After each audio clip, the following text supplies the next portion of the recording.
मसीह का प्यारा वचन, ये है वचन। परमेश्वर के धन्य नाम की महिमा हो। प्रभात मनन के सत्र 2119 में आप सभी का बहुत ही विनम्रता पूर्व स्वागत करता हूं। आइए आज के मनन के लिए हम पढ़ते हैं इब्रानी अध्याय 12 पद 3।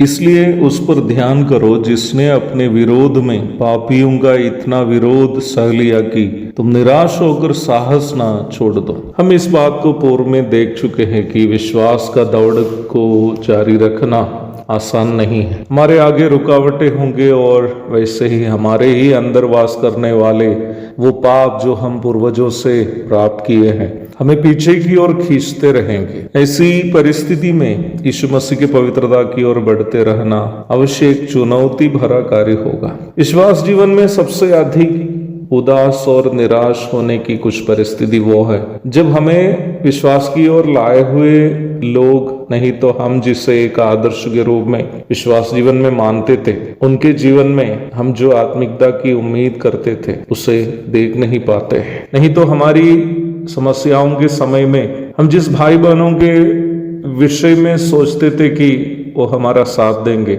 और वो जब हमें अकेले छोड़ दे हम पूर्णतः टूट जाएंगे, हम उदास और निराश हो जाएंगे। मेरे जीवन में मैं ऐसी परिस्थिति से कई बार गुजरा हूँ। सन 1997 में जब मैं मात्र 19 वर्ष का था, मुझे प्रभु की सेवा का बुलाहट मिला था। मैं 2 कारणों से उन दिनों में नहीं चाहता था कि सेवा के लिए निकलूं। पहली बात, मैं सोचता था कि मैं उतना आत्मिक नहीं हूं जितना एक सुसमाचार प्रचारक होना चाहिए। मैं अपने आप को इस सेवा के लिए लायक ही नहीं समझता था, जबकि मैं उन दिनों में भी सेवा कार्यों में सहभागी था, परंतु एक पूर्ण समय में सेवा करने वाला एक सुसमाचार प्रचारक के रूप में समर्पण करना मैं नहीं चाहता था। दूसरी बात, मैं ये बात जानता था कि सुसमाचार प्रचारक की सेवा एक त्याग की सेवा है और मैं इस सेवा से कुछ कमा नहीं पाऊंगा। ये खोने की सेवा है, ना कि पाने की। ऐसी परिस्थिति में मुझे डर लगता था कि यदि मैं सेवा के लिए निकलूं तो मेरी विधवा माँ की देखरेख मैं कैसे करूं, शादी करूं तो परिवार बच्चे की देखरेख कैसे करूं। विदेश जाने की सपना देखने वाला मैं उस समय बिहार के एक स्कूल में फंसा हुआ था। परमेश्वर मुझे बिहार से जाने नहीं दे रहा था। वास्तव में मेरे अंदर मैं एक बड़ा संघर्ष से गुजर रहा था। जितना मैं परमेश्वर का बुलाहट को टालने की कोशिश करता था, उतना मेरा जीवन कठिनाइयों से भर गया। मेरे द्वारा किए जाने वाले हर काम को लोगों ने निर्दयता के साथ आलोचना की, क्योंकि जो कुछ करता था वो गड़बड़ भी हो जाता था। परंतु मेरे जीवन का संघर्ष कोई नहीं जानता था। कोई नहीं जानता था कि मेरे और परमेश्वर के बीच एक संघर्ष चल रहा है। मात्र 20 या 21 वर्ष के एक नौजवान होने के बावजूद भी यहाँ तक अपने से काफी उम्र के विश्वासी लोग भी निर्दयता से मेरी आलोचना करते रहे। विश्वासियों में से ना परिवार वालों से कोई एक शब्द सांत्वना की बात नहीं कहते थे।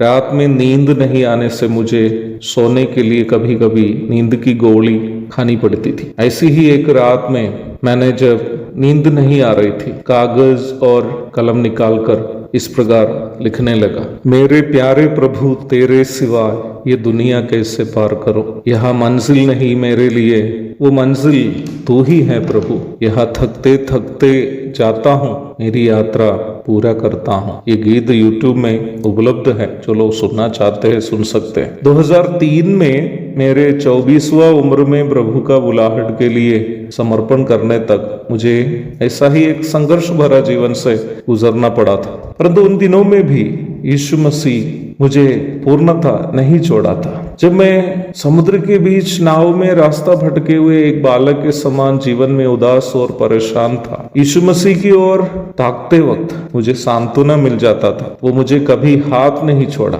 यहाँ तक मेरे जीवन के पराजय के समयों में भी, बहुत ही कम उम्र में ही पिता को खोए हुए मेरे संघर्ष को, मेरे उदासी को, मेरा निराशा को यीशु मसीह समझता था। एक पिता के समान जो अपने नन्हा सा पुत्र को हाथ थाम कर आगे की ओर चलाता है, जब बच्चा रोता है उसको गोदी में उठा लेता है, वैसे ही प्रभु ने मुझे उन दिनों में भी आगे की ओर बढ़ने के लिए हिम्मत प्रदान किया। उस समय भी जब मैं निराशा में डूब गया था। मैं इन बातें इसलिए आपको बता रहा हूं कि मुझे सुनने वालों में कोई ऐसा भाई या बहन हो जो आत्मिक जीवन में संघर्ष कर रहा हो, निराश और परेशान हो, मैं आपसे कहना चाहता हूँ एक बार यीशु मसीह के पास जाइए। वो आपका हाथ नहीं छोड़ेगा। उनसे कहिए आपका दर्द क्या है, आपका निराशा क्या है। यदि आप आत्मिक जीवन में आगे बढ़ नहीं पाता, प्रभु से कहिए, वो आपका हाथ नहीं छोड़ेगा। आपको लग रहा होगा कि आप अकेला है, आपकी मदद करने के लिए कोई नहीं है, आपके साथ बैठने और आपको सांत्वना देने के लिए कोई नहीं है। प्रभु के पास जाइए ना। मैं आपको निश्चितता दिलाना चाहता हूँ, वो आपका साथ देंगे, आपका निराशा और आपकी परेशानी को दूर करके आगे की ओर बढ़ने का हिम्मत प्रदान करेंगे। एक और शुभ दिन की धन्य कामनाओं के साथ आज का मनन में यहाँ समाप्त करता हूँ। प्रभु आप सबको आशीष दे। आमीन।